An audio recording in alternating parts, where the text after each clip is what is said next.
అంబేద్కర్ గారు మన ఎంతో అద్భుతం, అంటే మనకు వేదం కంటే కూడా భగవద్గీత కంటే ఎంతో పవిత్రమైన మన రాజ్యాంగాన్ని నిర్మాత ఆయన. ఆ తర్వాత అభినవ అంబేద్కర్ గారు అంటే మన ఎన్టీ రామారావు గారిని సభాముఖంగా తెలియజేస్తున్నాను. మీకు ఓటు హక్కు ఉంది.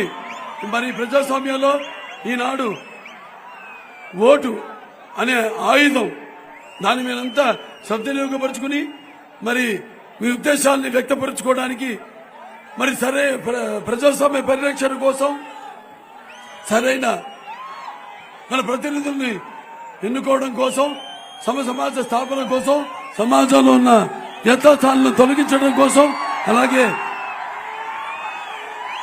సామాజిక న్యాయం చేయడం కోసం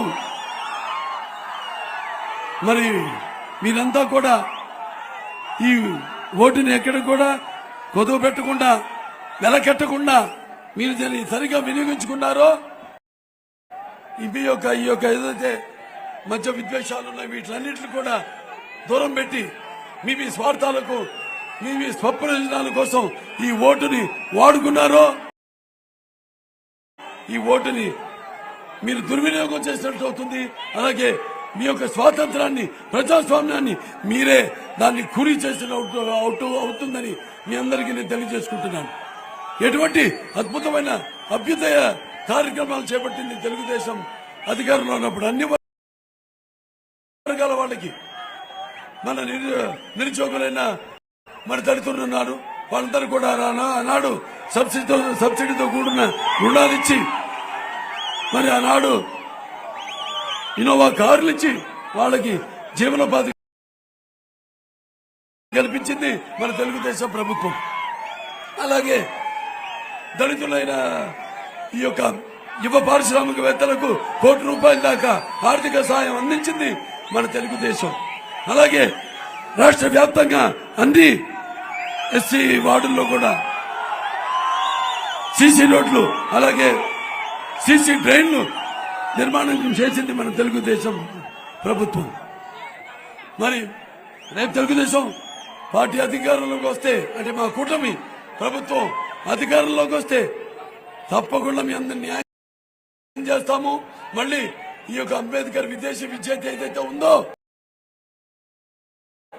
అలాగే ఈ ఏపీఐఐసి ద్వారా మీకు, అలాగే ఈ కార్పొరేషన్ ద్వారా, ఫైనాన్స్ కార్పొరేషన్ ద్వారా మీకు రుణాలు అందరికీ అందజేస్తాము.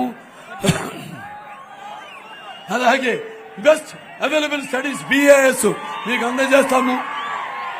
అలాగే ప్రతి పేద దళితుడికి కూడా 2 ఎకరాలు కొనుగోలు భూమిని ఇస్తాము. అలాగే సివిల్ సర్వీసెస్ కి అందరూ కూడా ఉచితంగా శిక్షణ ఇస్తామని ఈ సభ ముఖంగా మేము తెలియజేసుకుంటున్నాం. మరి మా బీసీ సోదరులున్నారు,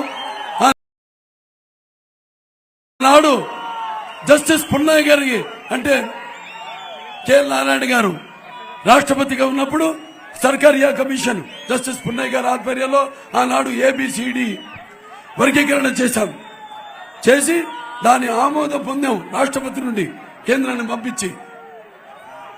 అప్పుడు సుమారుగా 22,000 అదనపు ఉద్యోగాలు వచ్చినాయి మన రాష్ట్రానికి, మన దళిత సోదరులకు. అలాగే ఆ తర్వాత మొన్న 2014 ఎన్నికల ముందు కూడా, 2019 ఎన్నికల ముందు కూడా మనం ABCD వర్గీకరణ చేసి పంపిస్తూ జరిగింది రాష్ట్రపతి గారికి. దానికి ఆయన అంటే ఇప్పుడు మోడీ గారు దానికి తెలియజేశారు. రేపు ప్రభుత్వం రాగానే దానికి యొక్క ముద్ర కూడా వేయిస్తామని, దాన్ని చేయిస్తామని మీ అందరికీ నేను తెలియజేసుకుంటున్నాను. అలాగే మా మైనారిటీ సోదరులారు, మరి మైనారిటీ కోసం చంద్రబాబు నాయుడు గారు ఆనాడు 50% సబ్సిడీతో కూడిన రుణాలు సుమారుగా 45,244 మందికి లబ్ధిదారులకు అందించడం జరిగింది. అలాగే ఈ యొక్క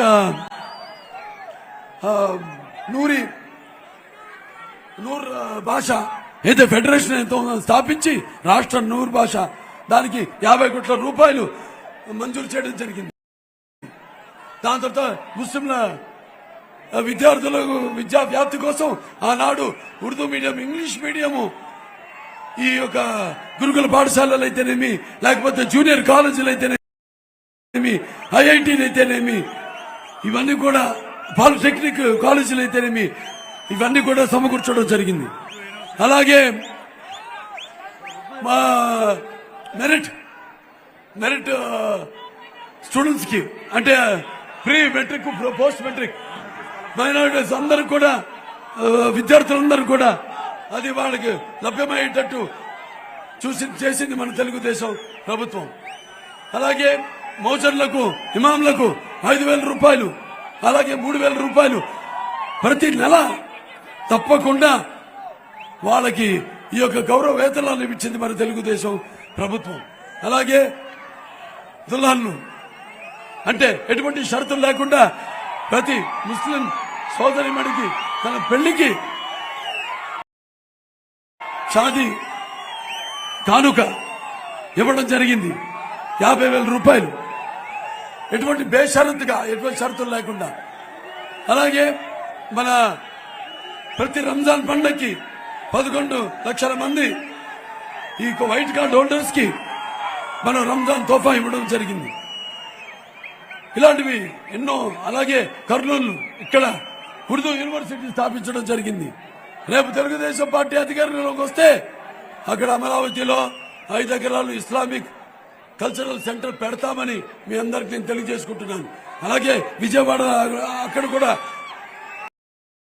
ఒక హజ్ హౌస్ నిర్మిస్తామని మీ అందరికీ తెలియజేసుకుంటున్నాను.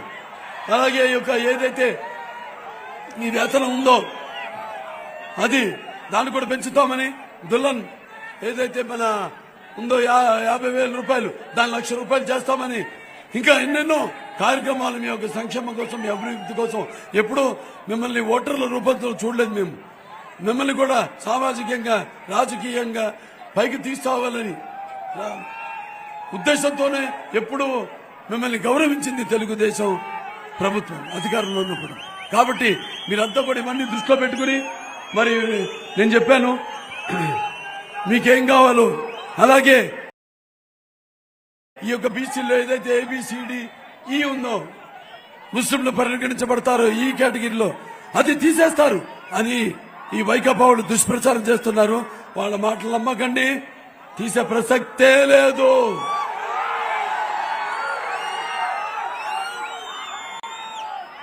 అలాగే బీసీలు ఏదైతే 50 సంవత్సరాలు దాటితే పెన్షన్ ఇస్తామన్నామో అది కూడా తీసేస్తామని త్వరత పెట్టి తీసేస్తారంటున్నారు. మరి ఇవాళ ఒకసారి ఆలోచించండి, మన ఈ వైకాపా ప్రభుత్వం ఈ యొక్క రాష్ట్రాభివృద్ధి కోసం ఎంత అప్పు చేసిందో. 12 లక్షల కోట్ల రూపాయలు అప్పు చేసింది. 12 లక్షల కోట్ల రూపాయల్లో మనం ఎంత ఖర్చు పెడుతుంది ఆలోచించాలి. వీళ్ళంతా 2,500 లక్షల కోట్ల రూపాయలు ఈ ముందు 3 సంవత్సరాలు ఒక రాజధాని అంటూ కాలం వెళ్ళబుచ్చింది. దాని తర్వాత నవరత్నాలు అంటూ ఈ అప్పు చేసి మీ అందరి నవనాడుల్ని విరుస్తుంది ఈ వైకాపా ప్రభుత్వం. మరి మిగతా 10 లక్షల కోట్ల రూపాయలు ఏమవుతోంది, ఎక్కడికి పోతోంది, వీళ్ళందరూ ఆలోచించాలి. మద్యం, అతను జయ బ్రాండ్ మద్యం, చీఫ్ లిక్కర్ అని జయ బ్రాండ్ మద్యాన్ని తీసుకొచ్చి లక్షల కోట్ల దోపిడీ చేస్తున్నాడు. అలాగే ఇంకా ముందు 100 సంవత్సరాల వరకు ప్రజలకు అందకుండా ఈ ఇసుక పాత్రలను తవ్వేసి లక్షల కోట్లు దోచేసుకుంటున్నాడు. అలాగే ఈ యొక్క ప్రభుత్వం తయారు చేస్తున్న ఈ యొక్క కల్తీ మద్యాన్ని తాగించి లక్షల కోట్ల మంది ఆడపడుచుల తాళబొట్లు తెంచాడు.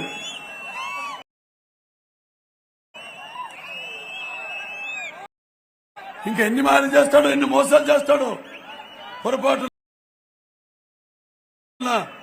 మీరు అతను ఓటేస్తే ఎన్ని అరాచకాలు, ఎన్ని అక్రమాలు చేస్తాడో ఒక్కసారి మీరందరూ ఆలోచించవలసిన అవసరం ఉంది. కాబట్టి మనం ఒకటే చెప్పాలి, ఇక జగన్ నీ ఆటలు సాగవు. నీ పొగరు నడుము విరిచేసే రోజు వచ్చింది. నీ నరాలు తెగిపడే సమయం వచ్చింది. అణువణువులో నిండిన నీ అహంకారం అంతమయ్యే ఎన్నికల యుద్ధం మొదలయ్యింది. అలాగే ఎన్నేళ్లు నువ్వు సాగించిన ఈ అరాచక ప్రభుత్వం మరి ఇలా పడిపోయే ఈ యొక్క సమయం, ఈ యొక్క ఏదో ఎన్నికల సుమాయి రాబోతుందని మీరందరూ ఐక్యంగా ఉండి రేపు వైకాపా